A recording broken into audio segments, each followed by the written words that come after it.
Is it all right with you if I share a little bit about what I'm working on in my clarinet journey now? I think it might be helpful for you too. My name is Josh Gu, and after years of studying the clarinet with some of the best teachers from around the world, I am excited to be sharing my knowledge with you. So go to QuickStartClarinet.com or check the description on this video to see all of the wonderful resources I have to help you reach your clarinet dreams.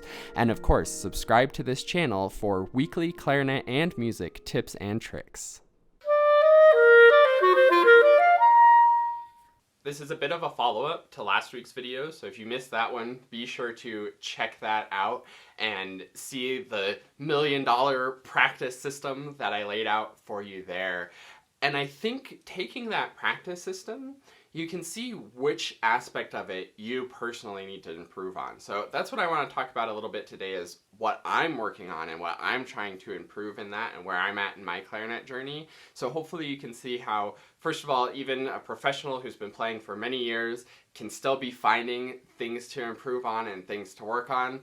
And for you, you can reflect on which part of the process you need to improve on and work on. So for me personally, I need to work on the clarity of how the music goes. So just to recap the system really quick, we sort of get a clear idea of how the music goes, then try it on the clarinet, compare how what came out of the clarinet matches or doesn't match that ideal recording or that ideal idea of how we want it to go. Then we practice it so we can get the clarinet to do the music. Then we put it all together and get really confident and consistent performing it. So for me personally, I think my clarinet skills, being able to get the clarinet to do what I want, is pretty strong. I have done my warm-ups. I'm a huge nerd about fundamentals. I work really hard to be able to do everything I need to do on the clarinet. The sound quality, I think I have down. I can shape the sound the way that I want. My articulation's pretty solid after many years of working on and struggling with articulation. I think there's a little opportunity for improvement in my finger technique and speed and just being really relaxed and coordinated at the very fast speeds and keeping up with everything at the fast speeds. So that's a fundamental thing that I'm working on to improve my clarinet playing. But for the most part, it feels easy to get the sound that I want. It feels pretty reliable to get the sound that I want. And I feel like I have good control over the clarinet itself. So my fundamentals are there, and when I have a good image of how the music goes, it's usually pretty easy to get the clarinet to do it.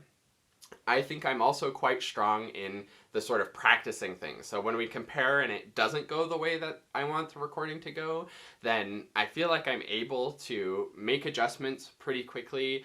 I know tons of different fun exercises that sort of fix those problems really quickly. I'm quite creative when it comes to a certain interval that's not working. I'll do it backwards. I'll slowly add on intervals around it. I'll do dynamic things on it. I'll do airy exercise, buzzing. Like, I have a whole big toolbox of different tools to work through the problems when they come up. And I think I'm pretty good at practicing and pretty good at getting the clarinet to do the music that I want. With performing, I think this is a medium one where I definitely have potential for improvement here, where I'm pretty consistent when it comes to performing. It doesn't take me too long to be able to confidently and consistently play through something, so I think that's pretty solid for me. However, when I'm performing, there are still some times that things get away from me. I think I need to work on developing my concentration so I can stay focused and in the moment through an entire piece. I also think sometimes I move a little bit too much when I perform, and that causes problems in my fundamentals, where a finger will miss and cause a little squeak, or my embouchure will wiggle around a little bit too much and it becomes a little hard to control the sound, or I get a little too excited and go for a little like too much loud or too much accent, and sometimes the sound loses its beauty and focus. So those are definitely some performance things that I could work on as well. But I think the biggest opportunity for improvement in my playing right now is figuring out how the music goes. Personally, audiation has always been a bit of a struggle for me. I can hear the music pretty decently in my head, but I'm not great with pitch. Aural skills was by far my worst and least favorite class in college. I did okay at it, but it was really a big struggle for me to be able to really identify those intervals and sing intervals, and sight singing and melodic dictation and harmonic dictation was like the worst. Somebody would like play the melody and it would just sound like all over the place to me. You could sometimes play a scale in thirds and I'd be like, oh, that must have been like a sixth and then a tritone down, or just all kinds of crazy things. So that's always been a bit of a weak point for me, and I think that's showing up a bit in my playing, where I'm not able to sort of push the limits on the potential of the music as much as I could. I think if I can develop a more imagination and more accuracy in my ideation, I think I'll be able to find more details in the music, find more exciting things to bring out in the music. I'm very good from the analytical side and the theory side. I can look at a piece of music and be like, oh, there's this like repeating pattern of fourths happening here, or like this little sequence is happening, that's really interesting. Like I can really look at the theory stuff, but being able to translate the theory of it into like meaningful sound is, I think, a big opportunity for improvement for me, and something that I'm going to be working on, and just being able to find that even higher potential in a piece, because the higher you raise that potential, the more clarity you have on how it could go or how good it could be, the more the ideation is there to really hear and know what the perfect version of the piece is, or moving towards perfect as much as possible. Then I can use my clarinet skills to continue to reach that and get that consistency and performance so that I can make it happen. So that's where I'm at. I want you to take a second and reflect, and if you even want to put it in the comments below, that would be awesome. But reflect for yourself. Where are you at in this process? Which part of this process do you need to work on? Is it like me, figuring out how the music goes? I think this is often the most underdeveloped skill in pretty much all musicians, is we don't take the time to ask ourselves how the music goes. We think if we're not playing the instrument to make the music happen, then there is no music happening. But just think on the page can be realized into sound just in your head and in your inner ear. So that's probably everybody could work on that.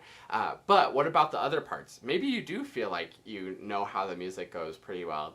I know some people who can listen to a recording and just like hear all kinds of nuance in it and like almost memorize the recording right away and really have that good idea of how the music goes. But maybe when they go to put it on the instrument, there's fundamental things missing on the instrument, or fundamental music things missing. Maybe the rhythm isn't that great and that consistent without the recording. Maybe the sound quality doesn't match the recording because they haven't done enough long tones to sort of find that sound and get the instrument to make the sounds that they want. Or maybe the fingers don't move fast enough because there hasn't been enough slow practice and building of those neural connections so that the brain knows the note and the fingers play the note instantly. So there's all kinds of things that could be there. The other thing could be practicing. I think a lot of people don't really know how to practice and how to actually improve something. They might play something and you compare it to the ideal ideation you have going, and you may hear like, oh, this just doesn't sound very good. It's not good. I have students all the time, especially my younger students. I'll ask them how it was and they'll just say bad, but they can't elaborate on why it was bad, which is a problem. And that's a skill that needs to be developed, is to not just be able to hear that there's a difference, but what's the difference? Is it a rhythm problem? Is it a sound quality problem? Note or finger problem? A style problem? Which of those 4 opportunities for improvement needs to be improved? And once you can identify and get clarity on what the problem is, then the solution becomes pretty obvious. If you're having a finger speed problem, then you need to go slower and make sure that your fingers are moving right on time with the music, not that their fingers are moving whenever they want, but the music and the rhythm determines when the fingers move. So going slow enough that you can make that happen. Or maybe it's a specific interval. So isolating that interval and making sure that your fingers know where they're going for that specific one. Maybe doing what I call the snappy fingers exercise, where you just move between 2 notes at a time, really snappy, to make sure that your fingers have it down. And then the last big one that could be a weakness for lots of people is that performance consistency and performance confidence. This happens to a lot of people where you might be thinking, I can play it when I'm just working on a little bit at a time pretty well, but when I go to put it all together, then I always have problems or issues come up that I wasn't expecting. So that consistency is really important, and practicing performing so that you can stay in the moment, stay concentrated as you perform through small chunks, and then you put those small chunks together into bigger chunks, and then next thing you know, you're able to focus, stay in the moment, execute everything that you have planned throughout an entire piece. And again, there will always be 1 or 2 little things that go wrong. Even the best professionals have little things that don't go exactly as they planned in a performance, and that's totally okay. But if you're not practicing doing that consistent performance and staying concentrated throughout, then it's not going to happen when you come to actually do the real performance. And you only have 1 shot in the real performance to get it to go as good as you can. So you really have to know that you're going to have that consistency to make it happen. And I said this before, but the biggest difference between professionals and amateurs is consistency. I think just about everybody can sound as good as whoever your favorite clarinetist or whoever your favorite professional is on just 1 note, or maybe even just a very simple melody. But the professionals have more experience, more technical proficiency, and more consistency, so they sound that great every single time. You might be able to match them 1 time a year. The professionals do it time and time and time again and have that consistency to it. So let me know in the comments. That's a little bit about what I'm working on in my personal journey. You can sort of figure out maybe some opportunities for improvement on all 4 of those steps, where you can know how the music goes better, know how to make your clarinet playing better, enhance those fundamentals, strengthen your fundamentals, or maybe you need to strengthen your practice ability, get more creative in your practice so that you can solve problems easier or identify problems better, and then get that consistency in performance so that you can confidently know it's going to be there for you every time you go to do it. So hopefully this was helpful. Leave a comment with some of the things you're going to work on. Seriously, try this system. This is my 2nd video in a row where I'm really encouraging you to give this system a try, because I really think it is worth $1 million and will bring lots of joy and more growth and fulfillment to your practice. So give the system a try. Let me know in the comments which part of the system you're going to work on improving for yourself, and I think you'll see some awesome growth and some awesome progression in your clarinet and music journey. So thanks for watching, subscribe to the channel, all that good stuff, and I'll see you in another video. And last but not least, a huge heartfelt thank you to the Dennersons. This is like the QuickStart Clarinet family who supports the channel and helps to make everything that I do possible. If you would like to support the channel and get some awesome rewards in return, where we can work one-on-one over video and you can have my full support moving forward on your clarinet journey, then go to quickstartclarinet.com/supporter.